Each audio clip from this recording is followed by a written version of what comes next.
I am sitting down for a one-on-one conversation with a disruptor. I don't have a woman problem. You have a corruption problem. In the realm of speech, you say too much and you offend people. No, you've made a lot of waves by saying there are only two genders. My goal is not to demonize the people who may suffer from actual mental health disorders.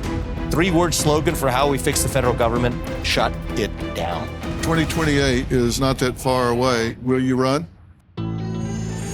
Everyone, please give a very warm welcome to Vivek Ramaswamy. Good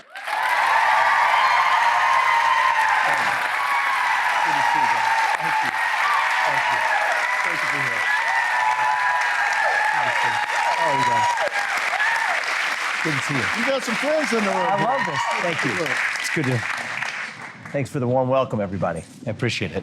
Well, it's good to see you. Good to talk to you. We're, 6 weeks away from the election? That's right. And counting. And every minute, I think, between now and November 5th counts. Yeah, I think it definitely does. When I was introducing you to the audience to begin with, I said, you made a pivot. I mean, obviously, you are hugely successful in business, but yet you pivoted to run for president. What made you make that decision? I think having kids changed me quite a bit. So my first son was born in 2020. It was in the middle of the COVID-19 pandemic. My wife was finishing up a residency in New York. And it just made us think about the fact that we've lived the American dream. This country has given us more than we possibly could have asked for. What kind of inheritance do we want to give our kids? It wasn't a bunch of green pieces of paper. It is a country greater than the one we grew up in. And I truly believe this. I think that that American dream isn't going to exist for our kids and their generation unless we actually step up and do something about it. And the best piece of advice I got as a young person was, it takes about as much effort to do something small and to do it really well as it does to do something really big and to do it well. And so I decided to try at the highest level. I've always felt that way. It takes as much trouble to go rabbit hunting as it does to go elephant hunting. If you're going to go hunting, exactly the point. Go after something big. Yeah. And you've done that. And you've written a book that's entitled Truths: The Future of America First. And I've read your book cover to cover, and congratulations on this.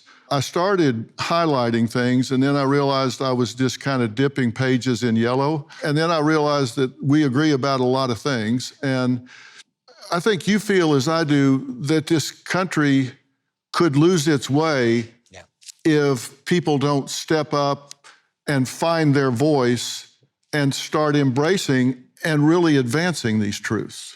That's right. So I think there is a culture of fear that has spread across our country like an epidemic, faster than COVID-19. And I think the only way we're going to defeat that culture of fear is by all of us. It's not just me, not just you, not just Donald Trump, but all of us starting to speak the truth in the open again. If this was written in the 1990s, I would tell you to save your money and don't buy this book, because the things you're about to read in here are so obvious that I wouldn't have to write a book publishing the idea that reverse racism is racism, or an open border is not a border, or that the fact that there are two genders, right? Those are 3 of the chapters in the book, for example. Yet today, I would advise you to be careful, if you do buy this book, to repeat much of what you're about to read in public, unless you're prepared to actually make the argument. So one of the things I found is people need a sense of confidence to be able to rebut the firestorm that's going to come for them when they speak these truths. And so the goal of this book is to arm everyday Americans with hard facts and simple arguments that they're able to make at the dinner table, hopefully to bring even our friends, and I hope many of us do have friends on the left or who aren't on the right, who are able to come along with us. So that's the point of writing it. You started out in your presidential campaign, you were third on the Republican side. And by the time you got to the Iowa caucus, something had changed where support was really waning. What happened? When I started, my numbers were at not 0%, but 0.0% in February of 2023. And it was the kind of thing where I'm coming from outside of the world of politics. It was very much a fire first, aim later strategy, which is different than the way I usually do things. But pretty quickly over the course of the summer, one of the things I did that was a little different than the other candidates was to say, I'm going to talk to anybody. Left, right, young, old, college campus to older audiences. We're going to go everywhere. And that actually proved to be an effective strategy early on in the presidential campaign. And so by the time of the first debate, I was at the center of that debate stage. I was the principal topic of attack from all directions on the debate stage. And I don't even blame the other candidates. It's just the way this game is played. And I have to admit, it took me a little bit by surprise. But the beauty of this country is we still can disagree deeply and still respect each other and, dare I say, be friends with our fellow citizens at the end of it. Well, you've been accused of being an instigator and doing it just to get attention to your point of view. Let's take a look at this clip from our friends at News Nation. She's gone by Nikki for her whole life. My deal is I'll call her Nikki when she can say my own name right. That's our little fun side bet there. I don't have a woman problem. You have a corruption problem. And I think that that's what people need to know. Nikki is corrupt. This is a woman who will send your kids to die so she can buy a bigger house. Nikki Haley and Joe Biden, who still support this, what I believe is pointless war in Ukraine. Neither of them could even state for you 3 provinces in eastern Ukraine that they want to send our troops to actually fight for. Look at that. I mean, she has no idea what the hell the names of those provinces are, but she wants to send our sons and daughters and our troops and our military equipment to go fight it. So reject this myth that they've been selling you. Don't interrupt me. I didn't interrupt you. Hold on. Nonsense is not a spew. This man is spewing nonsense. Say something. This is the 4th debate that you would be voted in the first 20 minutes as the most obnoxious blowhard in America. We're now 25 minutes into this debate, and he has insulted Nikki Haley's basic intelligence. Look, if you want to disagree on issues, that's fine. And Nikki and I disagree on some issues. This is a smart, accomplished woman, and you should stop insulting her. Got pretty intense. Would you do that differently today? Yeah, I would tell you that I actually was not attacking anybody in the race, but I did take the philosophy of, you know what, if you're going to hit me, I'm going to hit back harder. I think I would have been much more focused on making sure that people understand why I'm in this. What are we actually running to? And I think that whether it's with respect to the left or whether it's with respect to fellow Republicans, I think one of the mistakes that, frankly, I've made, but I think we often make as conservatives too, is we know what we're against, but we have to also do a better job of articulating who we are and what we actually stand for. I've railed against wokeness, I've railed against the transgender ideology, climate ideology, COVIDism, which I think was a religion in the country. But what do we stand for? We sometimes forget that part. And for me, the thing that guided me into the race in the first place is my core conviction. We stand for the value of the individual, the family, the nation, and God. And that beats race, gender, sexuality, and climate if we have the courage to actually stand for it. And so I think that I owe it to the people we're aiming to lead to do a better job of that. You said faith, patriotism, and hard work were core values that you thought were really important instead of what you just listed, COVIDism and all of these things. Those things seem to really resonate with American people, regardless of which side they were on.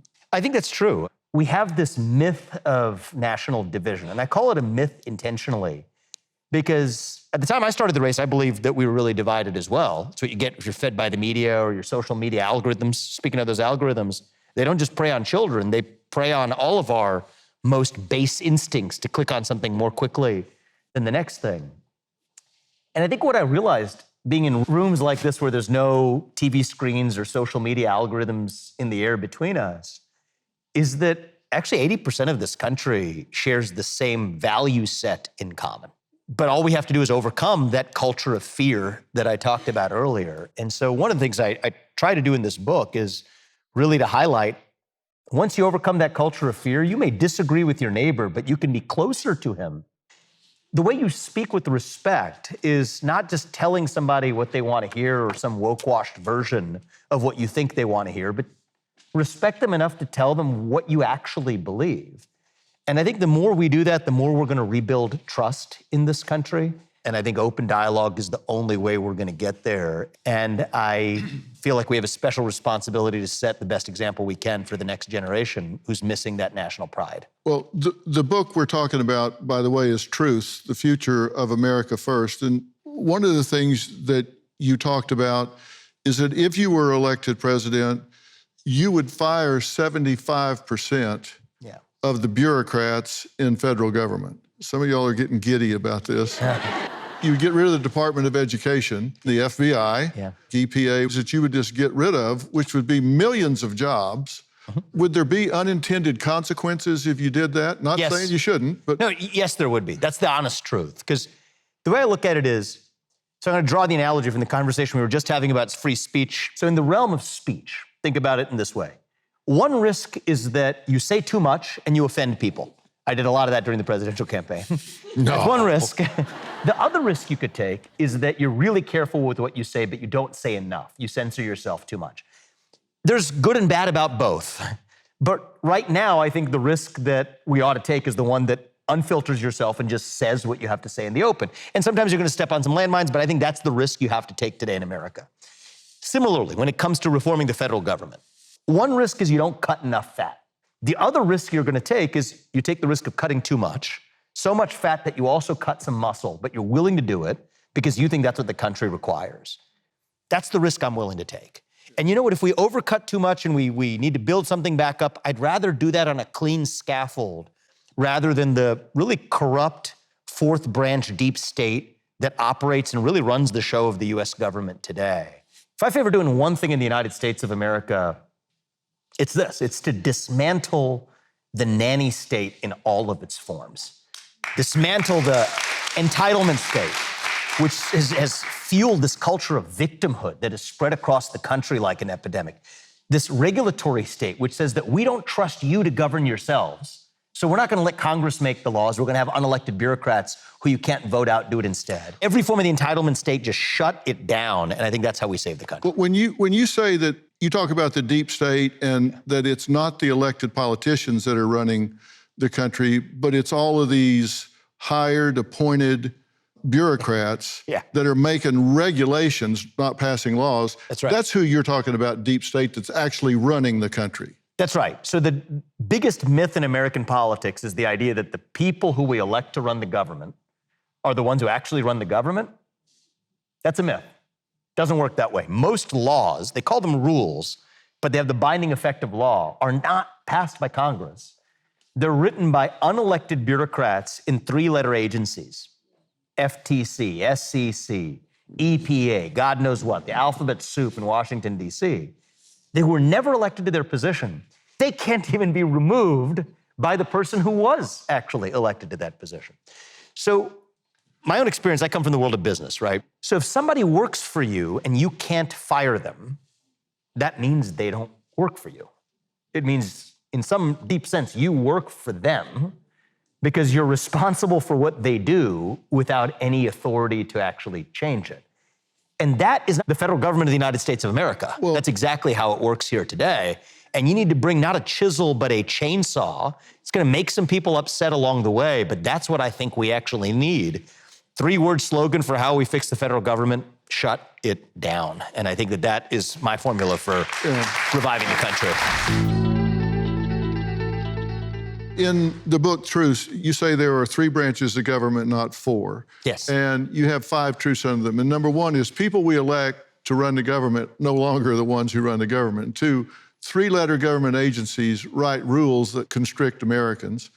Three, federal agencies like the SEC draft and enforce regulations, but also adjudicate disputes through in-house judges, which defies separations of power because they're setting the rules and then adjudicating them, and that's not how it works. Then fourth, there's a shift of power away from Congress, which reflects a return to monarchical worldview of Europe. And then five, correcting overgrowth, it will require large-scale firings and shutdowns of existing agencies. Exactly. There are five key takeaway messages from each chapter that are actionable. So when you're mentioning the deep state and someone calls you a conspiracy theorist, as I've been called, for bringing up these themes, it's actually a boring description of reality.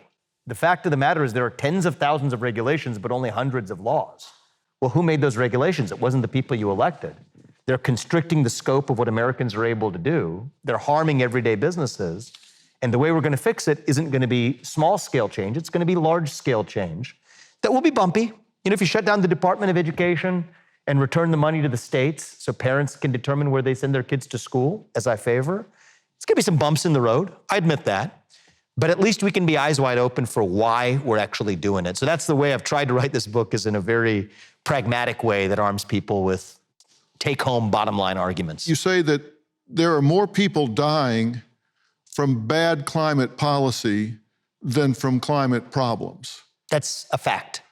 More people are dying today from the absence of access to energy than are dying from rising global surface temperatures. In the 1970s, they said we have to end fossil fuels, stop burning carbon dioxide because of climate change that will result in a global ice age. That's what we believed in 1970. And that was somewhat compelling because more people have actually died of ice ages in human history than have ever died of heat. And here's another little known fact, and this is all hard fact check in the book, because I know the arrows that are coming, so everything in here is deeply sourced. The amount of carbon dioxide in the Earth's atmosphere is at a relative almost all-time low in the history of the Earth. So back in the 1970s, they said, okay, if we're gonna emit CO2, history teaches us that we might actually freeze the planet and we might have a global ice age. Turns out that didn't transpire. Then they just decided that, okay, well, if the temperatures are going up rather than down, maybe that's the problem. When in fact, none of this is the problem. The problem is we have a deep lack of purpose in this country. We have lost our belief in God, we have lost our belief in country, and we as human beings are wired to believe in something bigger than ourselves. And so if it's not gonna be pledging allegiance to the flag of the United States of America, you'll pledge allegiance to the transgender flag, of which there are more of those in Washington, D.C. in the month of June than there are American flags. I kid you not, that's Pride Month. But if it's not to that religion, it's gonna be to a new religion, which is this new climate religion. When you stop believing in traditional religion, you find non-traditional ones to fill their place.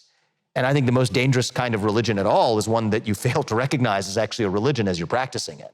And the best way to end it is not to demonize the other. Actually, you gotta stay curious about people's motivations. And what I see in the eyes of a lot of these, they tend to be younger climate activists, is that they are lost in a deep sense, hungering for purpose and meaning that they're missing in their lives. And the way we're gonna defeat this isn't just by making fun of them or dunking on them, even with facts, and I do some of that in this book, provide people with hard facts, but it doesn't end there.